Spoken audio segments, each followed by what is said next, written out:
finally have a few minutes with Kay. Come on up. I already introduced you and told him what was happening. I said that we just kind of touch and go to have you here. Yeah. Kay is one of my friends, and we got to serve together for many, many years. Her kids were in my youth ministry and loved them all. And when I think of you, I just think of heart. And so we've had a lot of... big mouth, right? No, not a big mouth. We've had your husband has a big mouth, well, but we had together. a lot of content, and we're kind of nearing the end of our time together, and I thought we'd just sit and we would talk. If you don't know, Kay is started this church in 1980, what? 80, okay. 80. 36 years. Been in the spotlight because Saddleback Church has been in the spotlight. You've written a book on joy. You just finished a book on being a pastor's wife. Your son, Matthew, died a few years ago, and you've jumped into the mental health world. You've got that with a book on joy. You got a lot going on. Yeah. I know mental health is a big It is. issue. Talked about discouragement. I mean, you know these people and their spouses as well as anyone. Talk about joy first. Well, as somebody who's lived with a low level of depression most of my life, I would have to say that joy was one of those things that I concluded in early adulthood was for other people, not for me, because, I could read the New Testament, and there's all these things that Paul would say about, rejoice always, or, James 1, count it all joy when all this junk comes at you, and Jesus is meant, and I just started thinking that doesn't reflect my experience. I really have lived with a low level of depression. I can't say that joy was something, but as Matthew's mental illness began to escalate in the last few years before he passed away, I just sort of reached this place of thinking, if I don't figure this out, I don't know how I can do it, because it was so tough to live with somebody who was severely mentally ill, and there's just this drumbeat of suicidal talk all the time, and we felt like we were living under emotional terrorism, and it was so hard. And so I decided at that point that I needed to figure out something about joy. And so I kind of went back to the beginning, read everything I could find on it in the Word, realized that I had a wrong definition. I really had, without meaning to, bought into the idea that joy is about feelings and it's about emotions. And I'm an introvert, and I could figure joy, was great for the extroverts. Rick, the Tigger of all Tiggers, of course he's going to experience joy. But for me, kind of more the Eeyore, then it's a gloomy day, that, joy really wasn't within my reach. And I discovered that actually joy really is within my reach, and it has everything to do with what I know and believe about God, what I know and believe about how he works in my life, and the deliberate decisions that I make moment by moment what I had to figure out was how to connect what's on the inside of me with the eternal God so that what's happening externally. So connect the internal with the eternal so that the external can't tank me. And as long as what was going on inside of me was connected with God and looking through the grid of eternity, through the grid of his love, through the grid of his grace, through the grid of his sufficiencies, through the grid of he was working out his plan of love, then whatever happened externally couldn't take me from that place of feeling content and a sense of well-being about my life. So that's where I came to. And I wrote Choose Joy before Matthew died. I really think that God had me write it sort of as a protection for myself or as a preparation. And if I've ever had the opportunity to live out what I said I believed, it's since Matthew died. And I can say truthfully that in the middle of the most horrific experience, the worst day of my life has already happened. I can't imagine a worse day than, that day. That even in the midst of the most horrible things happening to us, I can say, I trust God. God is good. I don't get him, Doug. God is a mystery. God is a mystery. I feel less sure of, I feel as sure about all the pat answers. What I do absolutely know is that God is good. I do trust him. I will not walk away no matter what. I am more committed to knowing him and loving him than I've ever been. And all of that releases joy, in me. So in spite of the horrendous loss, the way I describe life now is kind of wonderful, terrible. There is so much in my life, and it's really, I think, true for everybody. If we were really super honest, if we would really be honest about our lives, then we would all probably have to say, my life is wonderful, terrible. There are some things in my life that are so amazing. I am the most blessed person in the world. I mean, I have all my material needs met. I have a great ministry that I love. I have a great marriage. I have amazing kids and amazing grandkids. I do truly enjoy the work that I do. I live in a world where where bombs are not landing every day. I can walk outside and see the sun and flowers. I'm not waiting to be I mean, my life is wonderful. And it's terrible because there's this hole that is never going to be replaced by anything here on earth. There is nothing that is equivalent to the loss of my child. And so I live with this wonderful, terrible. And I fully expect it'll be that way till I die, till Jesus comes for me. I will live with tears in my eyes. I will smile, but there will be tears in my eyes. It will always be wonderful, terrible. And I think that that's probably the way that we're supposed to live, actually. That we're not supposed to be so bound to what happens here and the things that draw us and that keep us so connected here, so that if we didn't have those holes in our heart, why would we ever long for heaven? Why would heaven even be?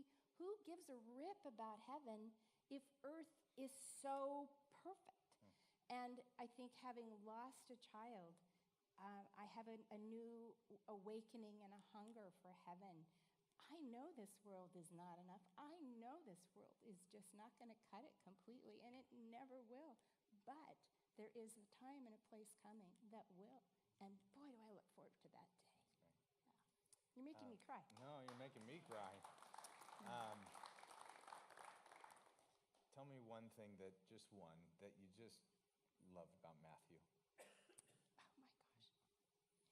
He loved to scare me. He got great pleasure as he became an adult. He got great pleasure out of coming into our house, just the way our house is set up. I couldn't see the front door, didn't always hear it. I could be standing in the kitchen cooking for him because that got to be one of the ways that I could really show love to him. I couldn't fix his problems. I couldn't fix his mental illness. I couldn't make him not want to die. There was so much I couldn't do. But I could show love to him by cooking for him. And so he was a single guy living on his own, and, that gets old really fast. So if I cooked him something, it was great. So I would be standing in the kitchen cooking him something. I might have the fan going above my head, and all of a sudden he would be right there and go, boom. And he loved the fact that I would jump out of my skin, and that I would chase him with the wooden spoon. Just like, you drive me crazy. You're gonna give me a heart attack one of these days. And he just thought that was so funny. I don't know, his sense of humor. He was funny. He was funny. funny. When I was a high school pastor, he grew up at this church listening to Rick, one of the best preachers around, and then he'd come listen to me, and he'd always affirm me, always tell me something kind, and usually if I was talking to somebody, he'd come up and goose me from behind. And he had some very inappropriate affection with me. He did. Well, I think it works both ways. I know. Well, anyway. Yeah. No, I think maybe you started that, and he just responded. I enjoyed him a lot. I have to tell you this one thing, Doug. And maybe I've told you. I really don't remember if I told. My brain is oatmeal, but I don't remember if I told you so or not. Matthew really struggled with his walk with God in the later years, as he felt like that, because he was mentally ill from the time he was a little boy, has had depression from the time he was 7, and he struggled so trying to understand why God would allow a little child to carry that weight. And I don't have an answer for it. But as he struggled with his walk with God, and pretty much ended his life angry at God, he kept your sermon notes.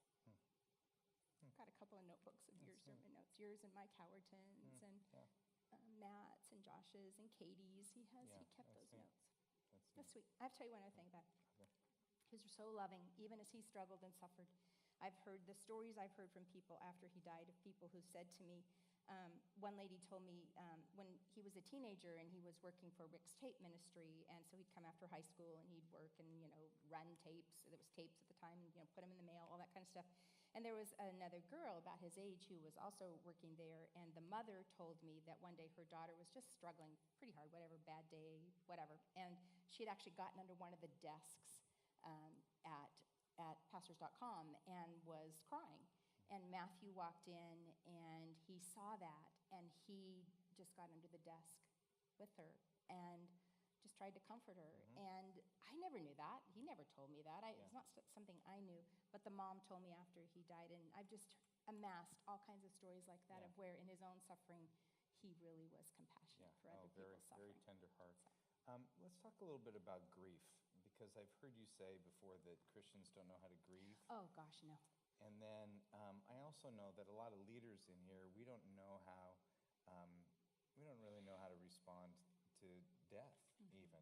There's a youth worker here whose mom died yesterday. And so sorry. Josh and I had the privilege of praying with him today, but it was a process of cancer, so it wasn't a big surprise. But talk to us about grief, and also what's the best way that we show up in the midst of... Okay, so let me just start with the last thing first. The very best thing that you can say, as far as I'm concerned, to somebody who's going through a loss, and it doesn't have to just even be death. It can be a divorce. It can be they've lost their job, or something has broken their heart. The very best thing you can say to somebody is, I'm so sorry for your loss.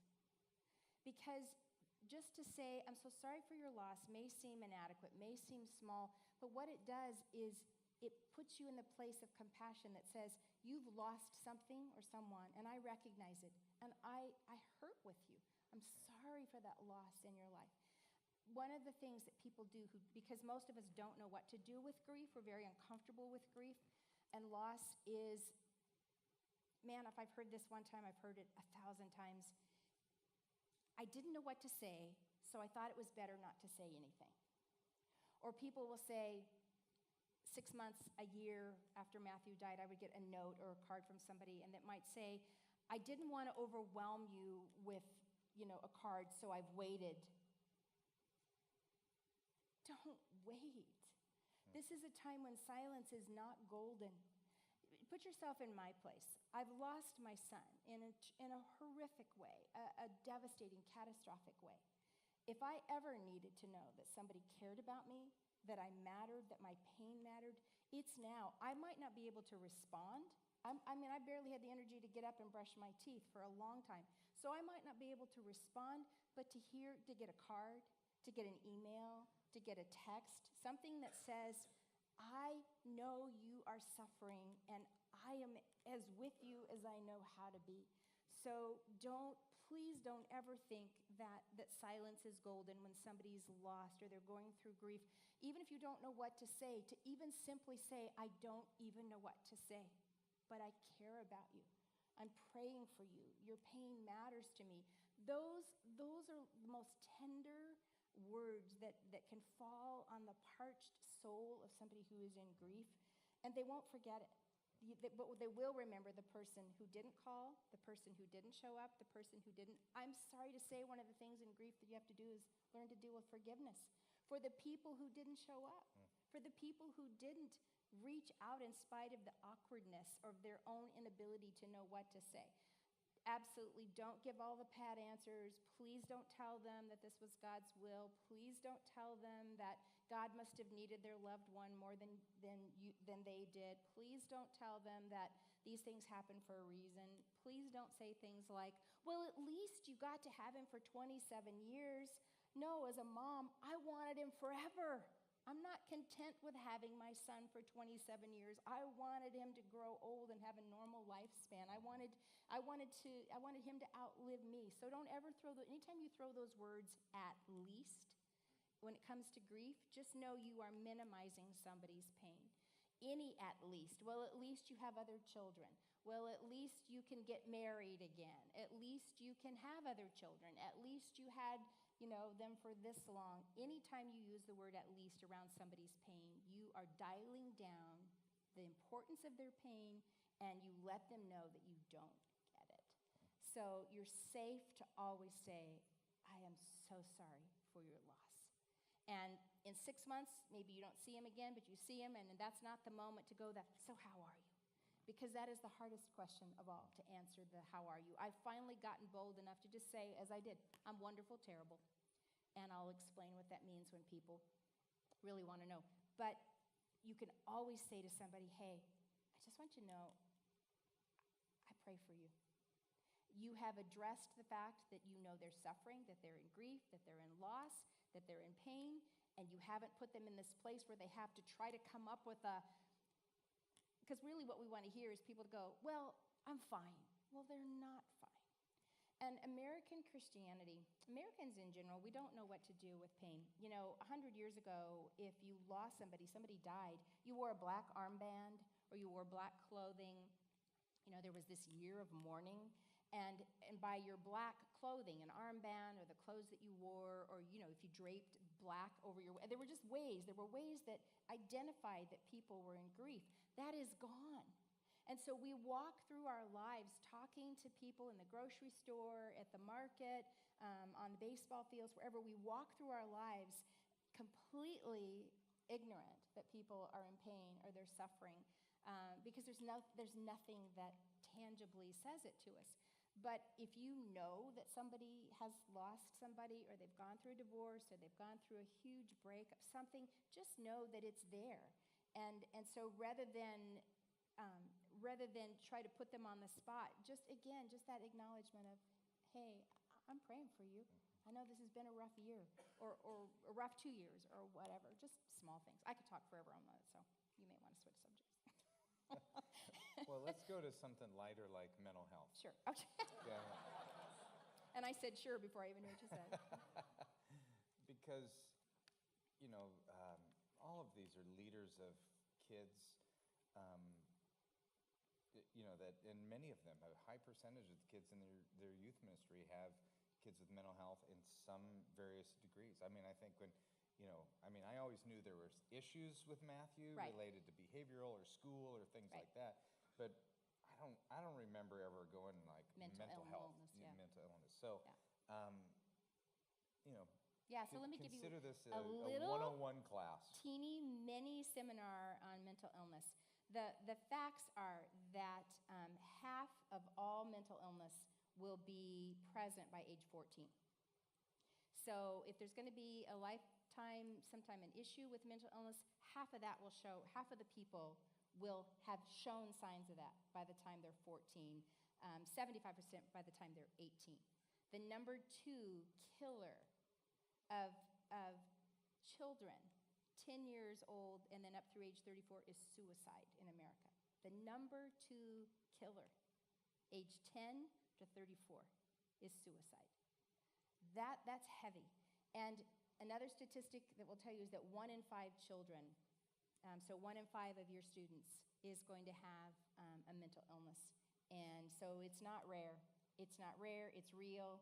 I hope that none of you have gotten caught in the thought that mental illness is a character defect, and that you can pray it away, or that if you just memorize a few scriptures, or if you attend more Bible studies, or if you confess the sin in your life, that if you will just do something like that this will not be an issue. That is so far from the truth, and that keeps people holding on to their struggles with mental illness, keeping it hidden, not talking about it. When we did a mental health weekend here at Saddleback almost 2 years ago in January, and I love that our student ministries did a whole weekend dedicated to it. And they passed, I'll probably tell it backwards a little bit so Josh can correct me, but the way I remember it is that they passed out a card, like a 3x5 card, to every student that was here that weekend. And they had them say, if you've struggled with depression or self-harm, cutting, or suicidal thoughts, or an eating disorder, or anxiety, they listed about 6 or 7 things, and then they collected all the cards and shuffled them around, and then they passed them back out. And they said, okay, so now you have somebody else's card, And if now remember, you're reading somebody else's card here. So how many of you have on this card, I've struggled with an eating disorder in the last year? Would you stand up? And when that weekend was over, they were blown away by the number of students who were struggling with suicidal thoughts, those who had an eating disorder, those who said they were depressed, those who were struggling with anxiety, those who were cutting or some other form of self-harm. It felt like almost every student stood up in some way.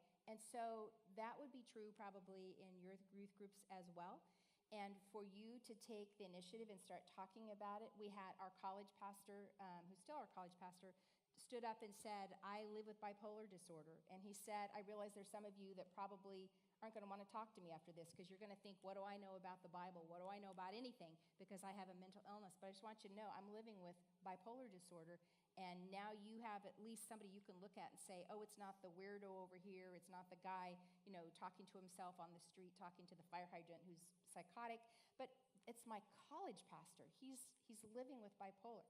So we did this huge stigma-busting event. The students, they invited students down to pray afterwards, to start sharing their deepest needs and their struggles, mental health issues. It was phenomenal. And again, I could talk for 30,000 hours just about that. But just know that some of the issues that you're dealing with in your students that you're attributing to something else could very well have its basis in mental illness. That's great. So again, at the 101 level, if they were going, okay, this seems just kind of new to me, and they were to move in the direction of informing themselves, where would they go? Okay. Well, at Saddleback, we have we call it our anchored curriculum. You could go to pastors.com and you could find, we have an entire kit that's for a church, but there's also just the student version. It's called Anchored. It has everything that we did that weekend, from the videos to the testimonies to the message to the games to the everything that it's right there. So you don't have to be an expert. You just have to kind of start the conversation.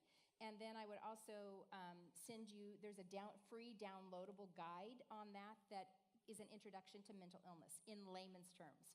So it's not like you have to have some kind of a medical degree, but it's a downloadable version of all the basic questions about mental illness that you can just use kind of as a referral on your desk. And then NAMI.org. I love the National Alliance for Mental Illness.org, NAMI.org. They have fantastic resources. They're free. Everything on there is great. So that would be my basic. That's great. Primary. Well, I don't know if you know this, but Chip and Sherry Healy Yes. are on our staff. Yes. And they run That's the right. Thursday night the teen Anchored group of yeah. Anchored. They yeah. do. Chip always has stories. Yeah. Well, listen, kids are vulnerable. Kids are vulnerable anyway. We know that. But kids who are also living with mental illness, or parents who have a mental illness, man, they are under such pressure, and they don't know where to go. They don't know where to go. They don't know who to talk to. And so you could truly save a life. Yeah. 36 years as a pastor's wife. You just wrote a book on being a pastor's wife. Kathy and I are old. We've been married 31 years. We're old compared to many of these people here. 41. 41. I know. Your husband is old. Yeah, well, so am I. There's been so much joy in, so let's I know Kay's she'd love to be talking all day long, but her mom is, she's caring for her mom, and her mom's ill right now, and so there's a very short window, and we have about 5 or 6 minutes. Okay. So let's talk about just the fun part of being in ministry. What have you liked about being on this journey? I mean, I know you as a friend, and retreats and in each other's homes and different things like that for many, many years. But for many of these people, Rick and Kay Warren are like evangelical icons. And they, talk about some of the real stuff of ministry, like, Oh, man.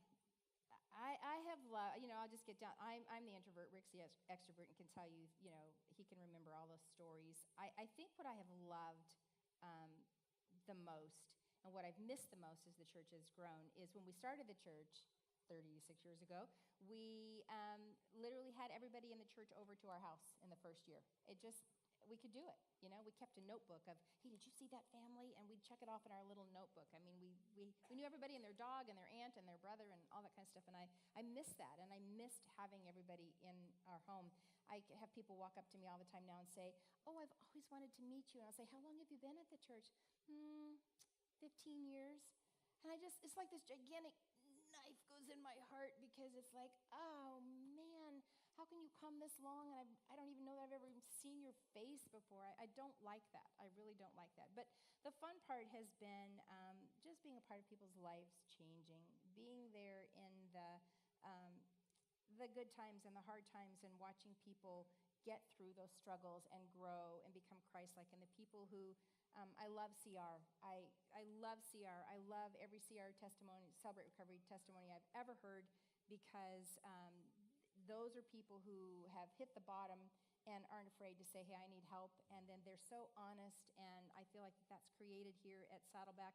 We just don't have to deal. I grew up as a pastor's daughter, so I grew up in the spotlight. I grew up in small churches. I grew up in the places where, I watched my dad get crucified in church business meetings, every month and all that stuff. And we just haven't experienced that as much here. There's just been this has been such a loving place that I would do it all again in a heartbeat. So I've loved being up close in people's lives, watching things change.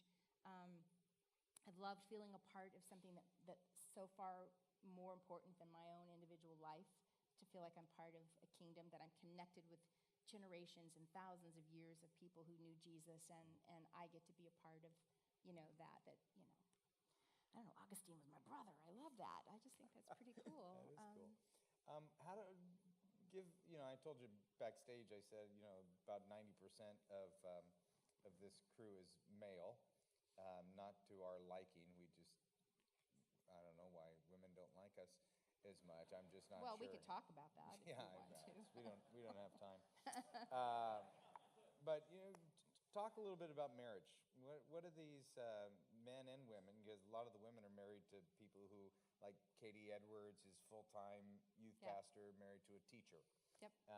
So there's both end. But what's one or two marriage pieces? Okay, ministry. so well, most of you probably don't know much. People who around here know because we talk about it pretty openly. Rick and I have had a very challenging relationship. We are so different, and I say that, and most people can kind of go, yeah, you're really different, but we really are so different.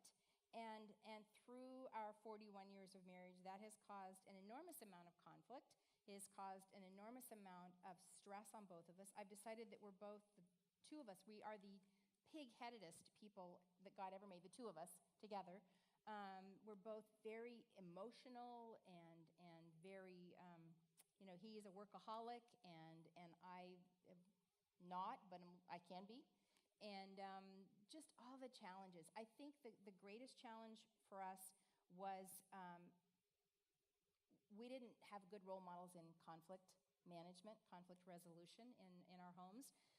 His home, conflict resolution was more run, hide, bury. My home was more explosive. And so when you put those two together, we did not know how to handle conflict management in our early years, had so many arguments and fights that I look back and just go, oh my gosh, that was painful. I think that what I would say is don't wait to get help in your marriage. There's absolutely no reason to wait. There's every reason to get help now. There's every reason to don't let the little things have a way of growing into becoming big things, and then those big things can tank your marriage. They can tank your intimacy, tank your ministry. So don't let little things build up. So if there's stuff that's going on in your relationship, and every relationship has stuff, every relationship. So instead of just kind of sweeping that under the carpet or figuring the magical thinking of you're going to wake up someday and it's all going to be fixed, that isn't going to happen. So do the hard work of change. Do the hard work on yourself of change. Do the hard work of what it takes. Ephesians 4 and 5 have become verses in my Bible that are circled and underlined. I mean, just over and over and over, he says in Ephesians 4, do everything, to be one in spirit, to have harmony with each other. And that's challenging if you're very different. I think I used to fantasize about, wow, what if, because I'd hear these couples that would just say, oh, we've never had a fight, and we're just so in love, and, we just get along so well. And I'm like, I hate you. And first of all, I didn't believe it, and I figured what a boring relationship they have. But I wish that we had understood that principle of it wasn't as important as to who was right. And somehow that's always been really important to me as to being right over the relationship. So I think as we've grown, Matthew's death changed us. Because of the levels of conflict and differences between us through the years, and anytime you've got a particular stress in the family or relation, for us it was his mental illness, I worried that if he did die, that it would tear us apart. Not that we would divorce, because we settled that a really long time ago, but that something emotional in our marriage would die, and that we would end our days separate emotionally from each other. And I will tell you that after Matthew died, that Rick, because of Rick's efforts as the husband, to choose to enter into grief, to share his grief with me, to not hide his grief from me, to decide that we were going to grieve as best we could together, and that if one of us was feeling something, neither would say to the other, oh, why do you feel that way? Well, I don't feel that way. Why do you feel that way? But to truly honor each other's feelings and process in it. We are closer today than we have ever been. There is more intimacy in our relationship. Because we faced the worst together. See, what happens in relationship is there's the statistic that they say that, oh, if you lose a child, that there's a really high chance your marriage will fall apart. That's not really true. What the statistic is that those marriages that already had a lot of chinks in the armor, that those marriages that had a lot of unresolved issues, there were a lot of things put on the back burner, that crisis and loss brought those things to the forefront, and that's actually what ruins the marriage, not the crisis itself. So I pray to God you never lose a child, and I pray you never lose a child to suicide, but you're going to go through something that really challenges your relationship through these years. And all those little things that you've got on the back burner of your life and in your relationship are going to come to the front, and they're going to cause you major problems as you go through crisis. So instead of just letting all those things simmer on the back burner, start dealing with them, start going through it, because then when you hit a crisis, you're coming into that crisis from a stronger place in your marriage than from that place of, man, all that junk that we've been back there simmering is now front and center, and how are we going to get through the crisis, let alone how we're each dealing with the crisis. That's good. That's good. I felt like I had one other thing in there that came into my head and went out. What is that sound? You hear it? It's probably Josh. Yeah, doing Sounds like somebody's something blowing a inappropriate. horn or something. Okay, no, wait, there was something it felt like it was worth saying. Oh, man. I don't know. If I think of it, I'll email you later. I don't remember what it was. Well, I promised to get you off stage you have to be at your mom's at 5:30, and you said you need to be off at 5, and it's 5:03. Yes. So thank you Absolutely. for this time with people that I love so much. Yeah.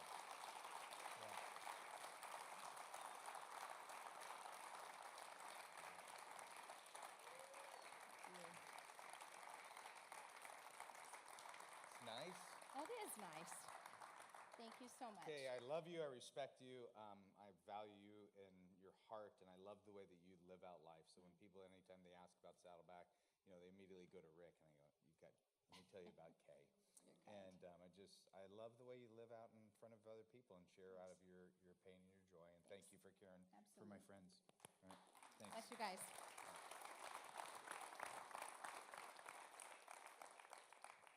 Thank you, Joy. Yeah. All right. We are going to move from this room, and we have some time to do that. We have about 10 minutes. We have one more. Okay, was that just me, or was that awesome?